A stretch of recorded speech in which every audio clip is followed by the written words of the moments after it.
یہ بیان کیجیے گا سیدنا امیر معاویہ کے اوپر خود بنو امیہ کے اس پورے اقدام کے اوپر اور اس پوری کی پوری بحث میں ایک نقطہ پیش کیا جاتا ہے. ہم نے بڑی تفصیل سے آپ سے بات کی تھی. آپ نے بتایا تھا کہ خبر واحد کو کس زاویے سے دیکھنا چاہیے, اس میں اگر کوئی اخلاقی الزام کسی پر لگ رہا ہے تو اس کے کیا معیارات ہیں, چیزوں کو دیکھنے کا درست منہج اور زاویہ نظر کیا ہے, وہ بحث سمجھ میں آتی ہے. لیکن ایک سوال لوگ عام طور پہ کرتے ہیں کہ جو سامنے کی پارٹی ہے ان میں سے تو ہر ایک کے بارے میں, ان کی فضیلت کے بارے میں, رسول اللہ صلی اللہ علیہ وسلم کی لوگوں کو تنبیہ ہے, تلقین ہے, ان کا ساتھ دینا, اسی طریقے سے جو میرے ساتھ جڑا ہوا ہے ان کے ساتھ جڑ کر من کنت مولا فعلی مولا, باقی ساری چیزیں علی باب علم ہے. فضیلت کی کوئی ایک روایت بھی پورے ذخیرہ حدیث میں ڈھونڈ ڈھانڈ کے بھی سیدنا امیر معاویہ کے بارے میں نہیں ملتی. وہ جو دوسرا گروپ ہے ان کے بارے میں تو بہت کچھ مل جاتا ہے. تو اگر آنا ہی تھا انہوں نے, اور آپ فرماتے ہیں کہ اللہ تعالیٰ نے جس طرح سب کو اقتدار دیتا ہے ان کو بھی دیا, کوئی چھوٹا موٹا جملہ ہی مل جاتا ہے رسول اللہ صلی اللہ علیہ وسلم کا کہ بھئی یہ لوگ بھی ہوں گے اور ان کی یہ فضیلت ہے, بلکہ اس کے برخلاف خود بنو امیہ میں سے مروان ہے جن کے بارے میں بعض چیزیں بیان کر دی جاتی ہیں بالکل دوسرے زاویے سے, لیکن سیدنا امیر معاویہ کی فضیلت میں تو کوئی ایک حدیث بھی نہیں ہے. میں اس پہ تعجب کروں گا کہ ہم سیاسی معاملات پہ بحث کر رہے ہیں یا فضائل پہ بحث کر رہے ہیں. یعنی فضائل کا معاملہ بالکل الگ ہے. ایک آدمی کا زہد, ایک آدمی کی ورع, ایک آدمی کا خدا سے تعلق, رسول اللہ کا ساتھ دینا, اس کا سابقون میں ہونا, یہ وہ چیزیں ہیں کہ جن میں کوئی تقابل درپیش ہے. ان میں تو خود اللہ تعالیٰ نے بیان کر دیا کہ وہ لوگ جن کو پہلے ایمان لانے کی توفیق ہوئی اور جنہوں نے فتح سے پہلے اللہ کے پیغمبر کا ساتھ دیا, یا مہاجرین و انصار ہیں, ان کا درجہ غیر معمولی ہے اور ان کے لیے فضائل بھی ہوں گے, اس لیے کہ برسوں انہوں نے ساتھ دیا ہے, نازک مراحل سے گزرے ہیں. ان کے بارے میں اس طرح کی چیزیں بھی مل جائیں گی. وہ ان کے بارے میں دسیوں پیش کی جا سکتی ہیں, لیکن میرے خیال میں یہ بحث نہیں ہے. کیا یہاں تقابل اس کا ہو رہا ہے کہ کس کے فضائل زیادہ ہیں؟ بحث یہ ہو رہی ہے کہ کسی کو مجرم بنا دینے کے لیے جو چیزیں درکار ہوتی ہیں وہ میسر نہیں ہیں. یعنی تبدیلیاں بھی آ رہی ہیں, تغیرات بھی ہو رہے ہیں, حالات کے لحاظ سے فیصلے بھی کیے جا رہے ہیں, شخصیات میں بھی اب تقابل کرنے بیٹھ جائیں گے تو ہو سکتا ہے کہ بہت سے صحابہ جن کو لوگوں نے یہ منصب نہیں دیا, جیسے سیدنا عبداللہ بن عمر ہیں, انہیں کو دیکھ لیجیے. یعنی تقویٰ میں, ورع میں, خدا ترسی میں, عبادت میں, ریاضت میں کوئی جواب ہے ان کا, اور بہت سے لوگ ہیں. عبداللہ بن مسعود رضی اللہ عنہ ہیں. تو یہ فضائل کی بحث نہیں ہے. یہ بحث یہ ہے کہ کسی آدمی نے اگر کوئی سیاسی اقدام کیا ہے, یعنی قوم کی زعامت کے معاملے میں کوئی اقدام کیا ہے, تو وہ اقدام کیا قابل قبول دائرے میں ہے؟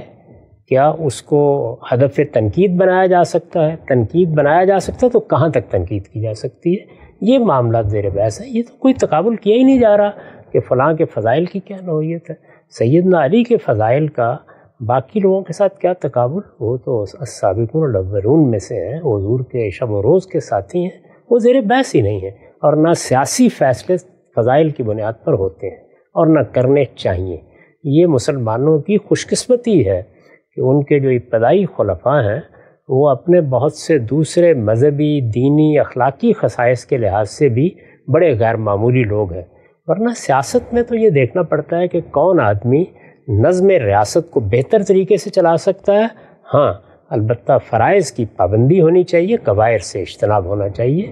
حرمتوں کا لحاظ اگر آدمی کرتا ہے, عدل قائم کرتا ہے, تو وہ ایک جائز حکومت ہے. اور جائز حکومت میں بھی بعض درجے وہ ہیں کہ جو مثالی ہوتے ہیں, جیسے وہ اگر امرهم شورا پر بینہم پہ قائم ہے, اس کو لوگوں نے منتخب کیا ہے, تو وہ ایک مثالی حکومت ہے. اور اگر اس میں کوئی کمپرومائز کرنا پڑا ہے, کوئی مصالحت کرنی پڑی ہے, تو اس کو بھی بتا دینا چاہیے. اسی لیے میں نے حکومت قائم ہونے کے طریقے کے بارے میں بھی یہ بار بار عرض کیا ہے کہ اصل طریقہ تو وہی ہے جس کے تحت پہلے خلفاء کی حکومتیں قائم ہوئی ہیں. یہاں وہ طریقہ اختیار نہیں کیا جا سکا, اور نہیں کیا جا سکا تو اس کے کچھ وجوہ و اسباب ہیں. چنانچہ ہمارے دین میں بھی یہ ہوتا ہے کہ کہاں کوئی آدمی ایک مثالی نمونہ پیش کرنے کے مقام پر ہے, کہاں اس کے لیے یہ ممکن نہیں رہا. اگر ممکن نہیں رہا تو اس میں اس کی کتنی کوتاہی ہے, حالات کا کتنا دخل ہے.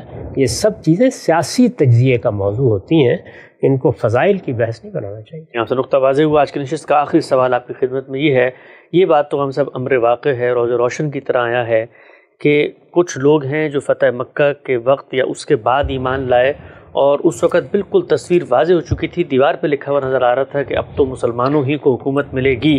کہا یہ جاتا ہے کہ وہ لوگ جو اس وقت ایمان لائے تو عقل تو یہ کہتی ہے نا کہ ان کو تو نتیجہ نظر آ رہا تھا. خود سیدنا امیر معاویہ کے بارے میں یہی کہا جاتا ہے کہ جی جس موقع پر آپ ایمان لائیں اس وقت آپشن ہی کیا باقی تھا، آپ ایمان لے آئے. اور ایک وہ لوگ ہیں جو پچھلے 20 سال سے جو ہے اذیتیں بھی برداشت کر رہے ہیں، مصائب بھی سہ رہے ہیں، جنگوں میں بھی جا رہے ہیں، قربانیاں بھی دے رہے ہیں. اگر سیاستی کی بحث اس کو بنا لیں تو زیادہ کنٹریبیوشن پورے کے پورے اسلام کے مشن میں تو ان لوگوں کا ہے جو آخر میں ایمان لائے. ان کا استحقاق سیاستاً بھی کیسے آ سکتا ہے، اور خود آخر میں ایمان لانے والوں کے بارے میں یہ کیسے کہا جا سکتا ہے کہ ان کا ایمان بھی اسی درجے کا تھا؟ چونکہ خود قرآن مجید ہی بتا رہا ہے کہ انہی صحابہ کی جماعت میں بعض لوگ ایسے تھے کہ جو منافقین بھی تھے اور کمزور ایمان والے بھی تھے. تو وہ جو دوسری گروپ موجود ہے اس کا تقابل تو ان سے کس طرح بن ہی نہیں سکتا. تقابل کیا کس نے؟ کسی نے بھی تقابل نہیں کیا. کون آدمی ہے جس نے صدیق و فاروق کے ایمان کا تقابل معاویہ رضی اللہ عنہ سے کیا ہے، یا ان کی قربانیوں کا تقابل کیا ہے، یا ان کی دین میں سبقت کا تقابل کیا؟ کسی نے بھی نہیں کیا. پوری تاریخ میں کوئی بھی نہیں کرتا. اس لیے میں نے یہ کہا کہ یہاں یہ چیزیں زیر بحث ہی نہیں ہیں. کون آدمی ہے کہ جس نے کبھی یہ دعویٰ کرنے کی جسارت کی ہے کہ سیدنا علی رضی اللہ عنہ رسالت مآب صلی اللہ علیہ وسلم کے ساتھ کس زمانے میں آئے، انہوں نے کس طرح مختلف مرکوں میں شرکت کی، کس طرح حضور کے دائیں بائیں رہے، اس کا تقابل کرنے کے لیے بیٹھ جائیں؟ یہ تو زیر بحث موضوع ہی نہیں ہے.